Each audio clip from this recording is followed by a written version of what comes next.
Hi friends, আজকে আমরা নিয়ে চলে এসেছি ইন্টারোগেটিভ সেন্টেন্সের ভয়েস চেঞ্জ। কিভাবে একটা ইন্টারোগেটিভ সেন্টেন্সের মানে প্রশ্নবোধক বাক্যের ভয়েস চেঞ্জ করতে হয়।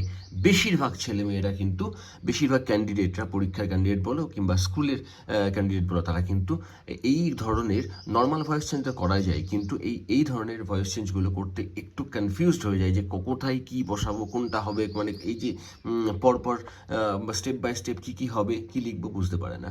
তো যাই হোক, আজকের পর থেকে তা আশা করি তোমাদের আর কোনো অসুবিধা হবে না। দেখো, এই সেন্টেন্সে দেওয়া আছে does the girl Singh songs. Does the girl মানে মেয়েটা কি সিং, সিং মানে কি গান গাওয়া, তাই তো, সংস। তা মেয়েটা কি গান গায়, মানে গানগুলো গায়, দেখো সংস লেখা আছে লাস্টে, তাই না? তাহলে এই ধরনের সেন্টেন্সের ক্ষেত্রে আমরা আগেই কিন্তু মার্ক করে নেব বা আন্ডারলাইন করে নেব কোনটা কি, হোয়াট ইজ হোয়াট, এটা আগে লেখাটা বা বুঝে নেওয়াটা খুবই ইম্পর্ট্যান্ট। যেমন দেখো যে ডাজ, ডাজ কি, ডাজ এখানে হেল্পিং ভার্বের কাজ করছে। Helping verb do, did, does, যাই হোক, যেমন am, is, are, was, are, have, has, shall, will, এগুলো যেমন আজ হেল্পিং ভার্বের কাজ করে। আবার এই যে ডু ভার্ব মানে ডু প্রেজেন্টে হয় ডু, প্রেজেন্টে আরেকটা হয় এই যে প্রেজেন্ট ডাজ, ঠিক আছে? প্রেজেন্ট হয় দু রকম, একটা হয় ডু, একটা হয় ডাজ, আর কি হয় পাস্টে হয় ডিড। এই তিনটে ডু, ডাজ, ডিড, ঠিক আছে? তো এটা কিন্তু হেল্পিং ভার্বের মধ্যেই পড়ে। তো যাই হোক, ডাজ পেলাম হেল্পিং ভার্ব। দ্য গার্ল, কে গান করে, মেয়েটা, তাহলে মেয়েটা কি এখানে সাবজেক্ট, মেয়েটা হচ্ছে সাবজেক্ট। আচ্ছা, মেয়েটা কি করে, সিং, গান গাই। দেখো দুটো কিন্তু আলাদা, সিং আলাদা, সংস আলাদা, ঠিক আছে? এই সিং মানে হচ্ছে গান গাওয়া, গান গাওয়া, ঠিক আছে? আর সং মানে হচ্ছে গান। কি বললাম, বুঝে গেছো? সং মানে কিন্তু গান, এটা নাউন ফর্ম।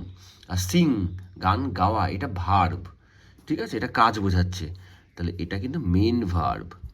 তাহলে মেয়েটা কি গায়, কি গায়, মেয়েটা কি গায়, মেয়েটা গান গায়। এই গান হচ্ছে কি সাবজেক্ট গেল, এটাই মেন ভার্ব, এটা হলো অবজেক্ট। মেয়েটা কি গায়, এই প্রশ্ন করো। সিং মেন ভার্বকে প্রশ্ন করতে বলেছিলাম অবজেক্ট বার করার জন্য। যে মেয়েটা গায়, মেয়েটা কি গায়, সংস, অবজেক্ট, ঠিক আছে? তো আমাদের প্রথম নিয়ম অনুযায়ী মাথায় রাখবে, যেহেতু এই সেন্টেন্স কী দিয়ে শুরু হচ্ছে, ডাজ, মানে কোশ্চেন মার্ক যেহেতু লাস্টে আছে, ইন্টারোগেটিভ সেন্টেন্স দেখতেই পাচ্ছি আমরা। এই ধরনের সেন্টেন্স সবসময় কিন্তু ওই ডু, ডিড, ডাজ বা হ্যাভ, আর, এম, সবসময় কিন্তু এই যে মানে কি বলে বলো ওগুলো, ওই যে হেল্পিং ভার্ব, সবসময় কিন্তু হেল্পিং ভার্ব দিয়েই শুরু হবে। তখনই বুঝতে পারবো যে এটা কোশ্চেন ইন্টারোগেটিভ ভয়েস চেঞ্জ দেওয়া আছে, ঠিক আছে? তো যাই হোক, চলে আসি আমরা আমাদের নিয়মে। তাহলে ফার্স্ট যেহেতু ডাজ দিয়ে শুরু হয়েছে, মাথায় রাখবে ডাজ হেল্পিং ভার্ব। তাহলে মাথায় রাখতে হবে কী জিনিস, মাথায় রাখবে বেশ কিছু জিনিস মাথায় রাখতে হবে এখানে। এই যে ডু, আমি লিখে দিচ্ছি ডু, আর হচ্ছে ডাজ, এটা কিন্তু কখন হয়, প্রেজেন্ট টেন্স বোঝালে কিন্তু হয়, ঠিক আছে? প্রেজেন্ট টেন্স, ঠিক আছে? ডু আর ডাজ কখন হয়, প্রেজেন্ট টেন্সে হয়।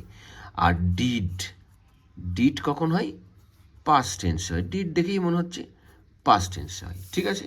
তো আমরা জানি প্রেজেন্টের কী কী হেল্পিং ভার্ব হয়, প্রেজেন্ট টেন্সে কী কী হেল্পিং ভার্ব আসে ভয়েস চেঞ্জ করতে গেলে, কী কী আসে, এম, ইজ, আর, ঠিক আছে? আর পাস্টের কী কী হেল্পিং ভার্ব আসে জানি আমরা, ওয়াজ আর হচ্ছে ওয়্যার, ঠিক আছে? যাই হোক, এইবার তাহলে আমরা কি পেলাম, ডাজ দেওয়া আছে। ডাজ মানে কি দেওয়া আছে, ডাজ মানে এই যে ডাজ, ডাজ মানে প্রেজেন্ট টেন্স। প্রেজেন্ট টেন্সে হেল্পিং ভার্ব কী কী আসে, এম, ইজ, আর, ঠিক আছে? তাহলে আমি এখানে কোনটা বসাবো, কনফিউজড, এখানে কোনটা বসাবো, এখানে তো অবজেক্টও নেই, মানে এই সেন্টেন্সে এখন তো অবজেক্ট লিখিনি আমরা। মিলিয়ে নাও, অবজেক্ট আছে কি, সংস, সংসের সাথে কোনটা বসবে, এম বসবে, ইজ বসবে, না আর বসবে, সংস। এস আছে অনেকগুলো গান, গানগুলো, তখন অবশ্যই আর বসবে, প্লুরাল, তাই তো? তাহলে আমরা কি লিখবো, আর, ফার্স্টে কি লিখবো, আর লিখবো। দেখো ফার্স্টেই ইন্টারোগেটিভ ভয়েস চেঞ্জ করতে গেলে ফার্স্টেই আমাদের শুরু হয় কিন্তু কিসের কাজ, হেল্পিং ভার্বের কাজ, বোঝা গেল? তাহলে কী পেলাম, ইন্টারোগেটিভ ভয়েস চেঞ্জ করতে প্রথম নিয়ম আমাদের আসে কি, 1 নম্বর নিয়ম হেল্পিং ভার্বের কাজ। যেখানে কি লিখলাম, এই অবজেক্ট দেখে কিন্তু আমরা আমাদের হেল্পিং ভার্ব বসালাম আর, তারপরে আমরা অবজেক্টটা বসাবো। 2 নম্বর নিয়ম কার কাজ, অবজেক্টের কাজ। কি আছে অবজেক্ট? সংস, আর সংস। এইবার কি হবে? 3 নম্বর নিয়ম হচ্ছে V3, ভার্বের থার্ড ফর্ম। আচ্ছা, মেন ভার্ব কি পেয়েছি আমরা? মেন ভার্ব সিং, তাই তো? তাহলে আমরা আর একটু বুঝে নিই যে প্রেজেন্ট টেন্সে কি হয়? সিং। ওই মাথার সিং নয় কিন্তু, মাথায় মাথায় ঘষা লাগলে, ধাক্কা লাগলে সিং, ওটা একদমই নয়, সেই সিং নয়, এটা সিং, গান গাওয়া, ঠিক আছে? তাহলে প্রেজেন্টে হয় সিং, পাস্টে হয় কি? স্যাং, গান গেয়েছিল। এই যদি বলি আই সিং, আমি গান গাই, আমি গান গেয়েছিলাম, স্যাং, ঠিক আছে?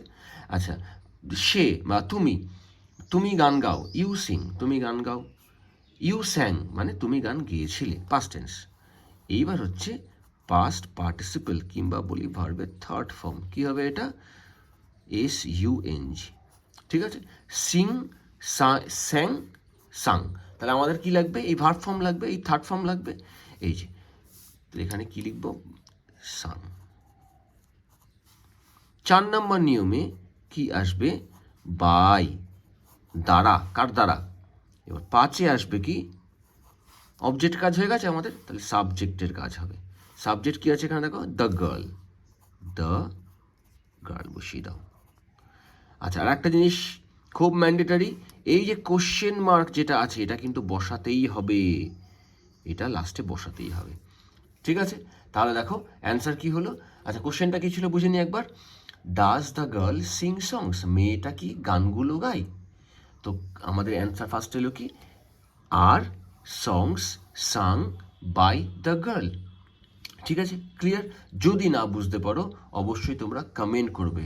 If you have any kind of doubts, please comment. Thank you.